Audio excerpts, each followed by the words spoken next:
Ayan, kamusta? Bago ka ba sa Egypt at hindi ka pa nakakakita ng mga Pilipino, follow mo ko or subscribe. Papakita ko sa inyo yung hideout nila. Ito yung entrance. Baka dito nga. Yan na. Langya, muntik pa kaming maligaw. Long time na kasi bago kami nakabalik dito sa Sacoresh. So guys, ang entrance nga pala rito ay 5 pounds lang. Don't worry, hindi siya kamahalan. Balik kakaliwa ka lang dyan, tapos kakanat ka, makikita mo na yung basketball area. Doon po ginaganap yung basketball at volleyball ng mga kabayan. So mukhang under renovation pa yung ibang place. Pero balita ko may swimming pool na rito. So dito pwede nyo suportahan yung mga kabayan na nagtitinda. Malaking bagay yon sa mga small businessman, businesswoman ng mga kabayan natin na nandito sa Egypt. Kung bago ka pa lang sa page natin, please follow or subscribe sa YouTube and TikTok para malaman nyo kung saan matatagpuan yung mga nagtatagong mga Pinoy at Pinay sa palipaligid ng Egypt. Dito po ay marami kayong mamimit na mga kabayan. At hindi po ito always. Balita ko, second to the last event na po to, every Friday. Sa may nagsabi, Thursday. So, now is 6 o'clock. Balita ko parang hanggang 12 o'clock yata ito. So, dating gawi, iniwan na naman ako ng misis ko. Mas excited pa sa akin. Ngayon, ang dami ng mga Pinay dyan, oh. Mga Pinoy. Yung mga bago pa lang sa Egypt. Huwag niyong kailimutang i-share yung video natin para naman makatulong din kayo sa kapwa niyo Pilipino na naboboard, na homesick, at gustong makakita ng mga kabayan. Ayan, ang dami nila dyan, oh. Magsawa kayo. Ang dami mga Pinay, Pinoy. Ayan, marami tayong mamimit. Magandang araw po. Basta po. Ayan, sige po, salamat po. Ayan, oh, mga kabayan, magsawa kayo. Magsawa kayo sa mga kabayan.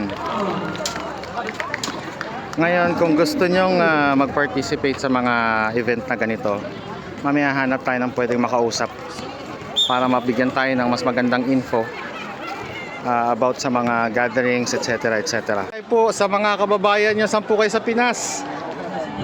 Ay po, mga kababayan sa Pilipinas. Saan po kayo sa Pinas? Sa Mindanao. Mindanaon. Ako po, Karkar Cebu naligaw dito.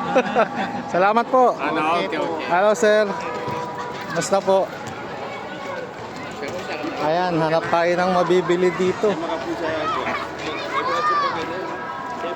Ate Nur, nakita mo naman yung binibenta niya katulad ng pinost natin last year. Ano pong contact number ni Ate Nur? Nandiyan na sa iyo, oh. Ipopost ko na lang dito, ha? Ayun, marami mga kabayan nagtitinda. Hello po. Kumusta? Pinoy sa Cairo, Egypt. Kamusta po? Ayan, nagpo-food trip na sila kuya, oh. Ang dami. Ayan, may mga chichirya. Hello ate. Sige, balikan. Oo, yan. Lagi ka nakikita. Ayan, iyan po yung paninda natin. Ayan, oh, ang daming chichirya. Yung mga nakakaluwag-luwag dyan, pumunta na rito. Magaluwag ka dito.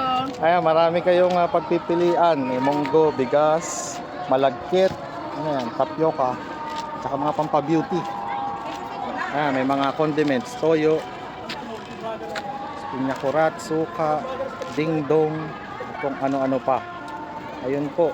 Meron po kayong telephone number kung gusto ninyong i-vlog meron. dito. Sige po, announce nyo na po para 011 011 31 po 11 0111 81 81 93 93 238. 238. Ano pong pangalan nila? Badria. Badria. Ayan po, nakuha nyo na yung number ni ate at alam nyo na kung paano siya kontakin.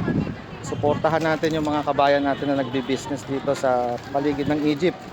So yun guys, kung ma-miss nyo yung sa Friday next week, October 17, don't worry. Kasi sa October 31, magkakaroon daw ng panibagong winters event.